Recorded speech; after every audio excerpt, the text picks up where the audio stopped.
পানীয় জলের তীব্র সংকটে অতিষ্ঠ পাঁচগ্রামের সন্তোষনগর কলোনি এলাকার বাসিন্দারা বহুবার অভিযোগ জানিয়েও সমাধান না হওয়ায় এবার সংবাদ মাধ্যমের সামনে খুব উগরে দিলেন এলাকাবাসীরা।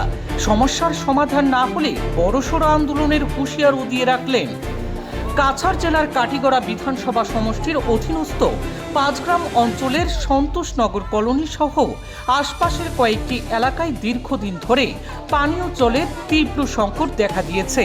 ফলে চরম দুর্ভোগ পোহাতে হচ্ছে স্থানীয় বাসিন্দাদের। এই পরিস্থিতিতে ক্ষোভে ফুঁসতে থাকা এলাকাবাসীরা সংবাদ মাধ্যমকে ডেকে নিজেদের সমস্যার কথা তুলে ধরেন। তাদের অভিযোগ, দীর্ঘদিন ধরেই বিশুদ্ধ পানীয় জলের কোনো স্থায়ী ব্যবস্থা না থাকায় প্রতিদিনই নানান সমস্যার সম্মুখীন হতে হচ্ছে।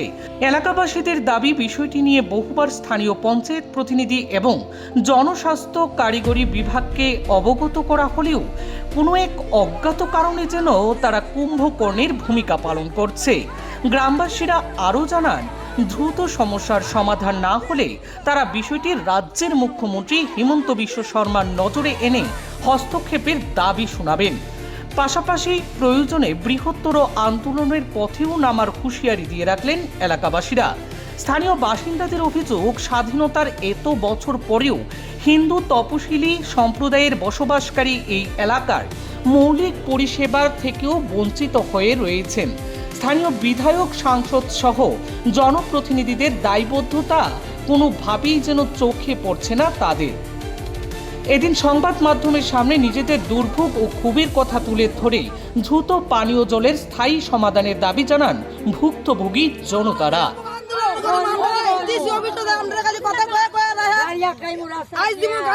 আমরা কিন্তু অপেক্ষা আছি, আমরা অপেক্ষা করবো না। আমরা কাল রুডে মিছিল মামার 13 তারিখ না 14 তারিখ আইব, মামার কাছে পিটিশন লিখে আমরা সরাসরি দেবো অফিসের লোকের।